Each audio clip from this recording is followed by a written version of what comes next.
Hi, welcome back to the Carver's Wood Shop. This is our last segment and of our little chickadee here.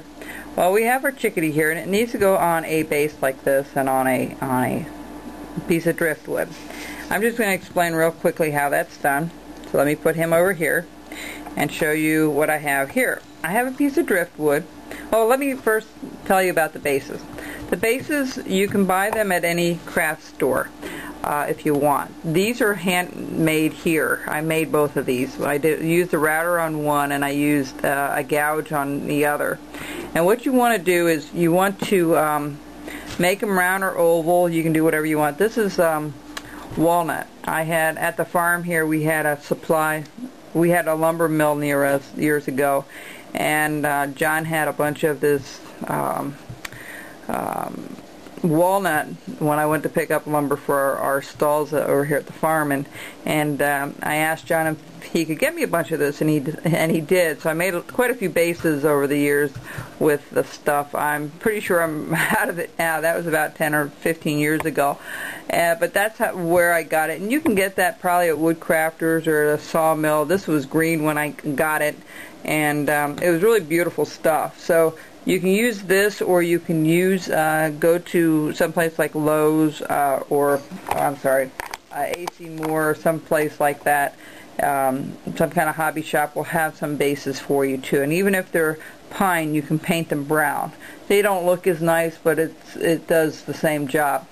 The other thing that you'll need a piece of driftwood. Now this was found outside somewhere when I was hiking one time, and you can either buy these usually at some kind of carving show would have some, or if you're a hiker you can find them out along the streams and stuff. So this might be a little more difficult to find, but they are available, and even the carving shops that you buy from, you may want to ask them where you could purchase something like this if you can't find any in your neighborhood. Okay, so what I decided to do, you can do either one or two things with this. This is a little loose because I've been fussing with this a little bit.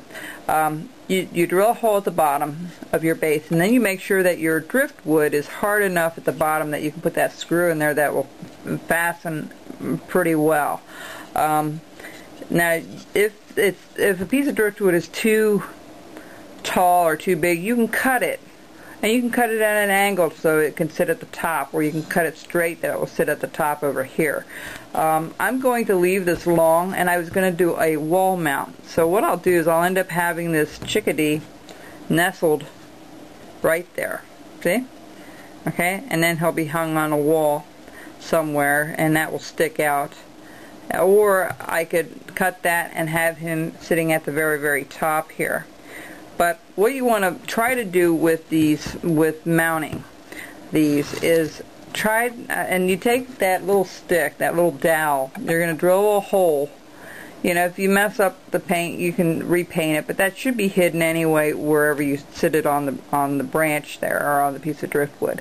And you drill a hole, you stick the dowel in, you cut it, and then you put a hole in your driftwood, and then, you know, attach the two.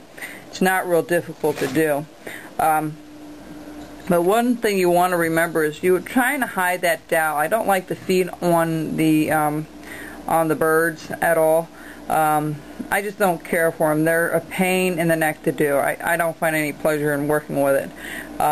So I usually have them sitting, or they're in flight, one or the other. So this one here, if I go back to that same spot and had him nestled there, I could probably put the dowel right underneath there on his right side there a little bit, and have him nestled right there that you wouldn't even see it. Okay, so you really have to think it through a little bit before you mount them up, and it's very simple. It's a couple of dowels, some glue, a drill to drill the hole at the bottom, and a screw to fasten it.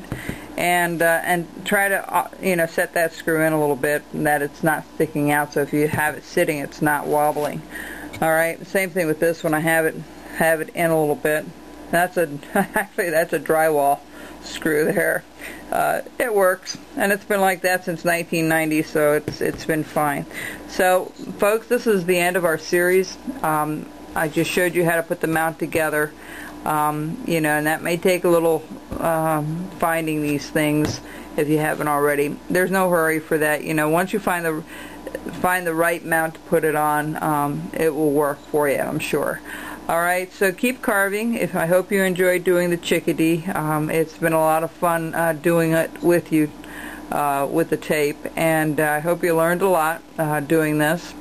And you know, I plan to have some more series online classes like this, and also some free ones like I've been doing with the Santas, you know, and some goofy little things like that. So, you know, but I do plan to do an eagle, and I plan to do a cardinal yet, and possibly a bluebird. So if you're interested in any of those three, email me, let me know, and then I'll start putting you on a list. Okay? Thanks so much, and happy carving to you folks. Bye-bye.